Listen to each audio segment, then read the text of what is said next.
I'm pretty sure the past students got couches. Where's my couch? Hi Michael, how are you today? I'm pretty well, how are you? I'm good, thank you. So first question, what year did you graduate from QAHS? Pretty sure it was 2013, the year of the good ones.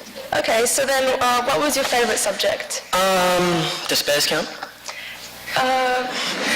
Aside from spares. Probably chemistry. Chemistry. And did you HL or SL chemistry? Higher level. High level. I wasn't very good at it. Rubbish. When you think about your time here, what were some of the highlights or best memories?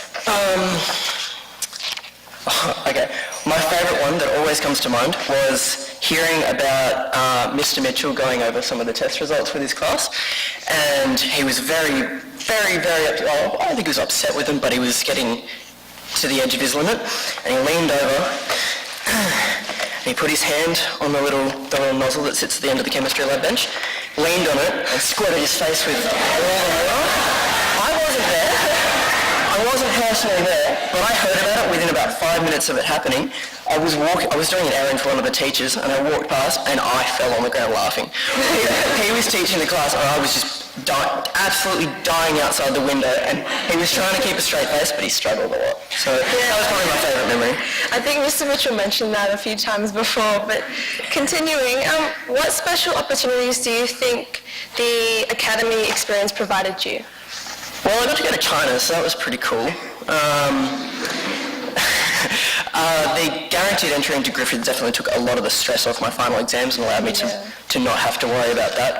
And since I've been offered a place in the top 100 grad program for the Griffith, I think it's the Queensland students that is like a competition. Oh, congratulations. To meet with the top 50 employees in Australia. So that's pretty cool. Sounds like a wonderful opportunity. Yeah.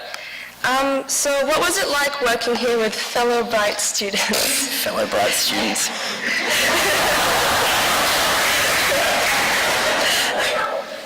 No, it was an excellent experience and was one of the best decisions I've ever made in my life to come to this school. The only days I didn't like were days we had exams and nights before we had assignments due. So apart from that, it was a really good 3 years. So yeah.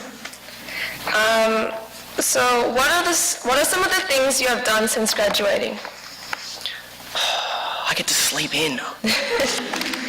You don't have to wear uniforms anymore, but apart from that, not much because I'm still studying every day, full-time uni. So yeah, I don't think I've done all that much, but it's so much better. You're going to love it. It's so much better. So not that school's bad. So with university in mind, how has the transition from school to university worked for you? Yeah, it was flawless. I'm doing just the general Bachelor of Science in Wildlife Biology and Marine Biology, and I pretty much failed every chemistry class all the way through, and then I hit university and I got 7s both semesters. So QA really prepares you well for university, and it's honestly so much easier because you know how to study. What were the best learnings from QAHS for university? Like I said, how to study and how to know, this is going to sound bad because we're talking about procrastination, but how to know when you need to start. So I learned my limits of when I couldn't, I'm not going to say this sentence very well, I learned how much I could procrastinate before having to start an assignment and how late I could leave it so I could give myself enough time to not have study be my entire life, so I could have a social life and have a family life and have enough freedom so I don't stress out all the time. But at the same time, I learned how to effectively study all the time. Right, so time management. Yeah.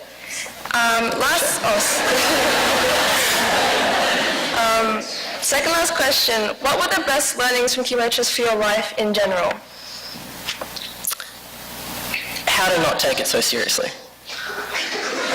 I don't know if students have spares anymore, but spares were probably the thing that got me through my time here, and it gave me that time to know that there's always going to be a break between when you've got major life events going on. There's going to be time for you to sit down, read a book, and just not have it all crash down on you. Right. So, and you've always got people around you to support. You've got your teachers who are there to help you pass through. You've got your friends. Some people have their friends. And at the end of the day, if you don't pass your exams, it's not the end of the world. There was a student that I'm friends with at, I met him through one of my stats professors. He failed his QCS. He got an OP of 24 and ended up going through, he didn't go back to school for, he's like 40 or something. He didn't go back to school for many years and then eventually went back through TAFE, did all of his programs again, ended up going to QUT and ended up getting Dux of the university. Oh. So it's never over. Well, that's not, yeah. Last question. If there was one tip you would like to share with current QAHS students, what would it be? Learn to enunciate. No, that was the tip. I'm sorry. No, one tip. Make friends with your teachers because they will be your most valuable asset in the future. So that concludes the interview. Thank you so much for coming. Thank you.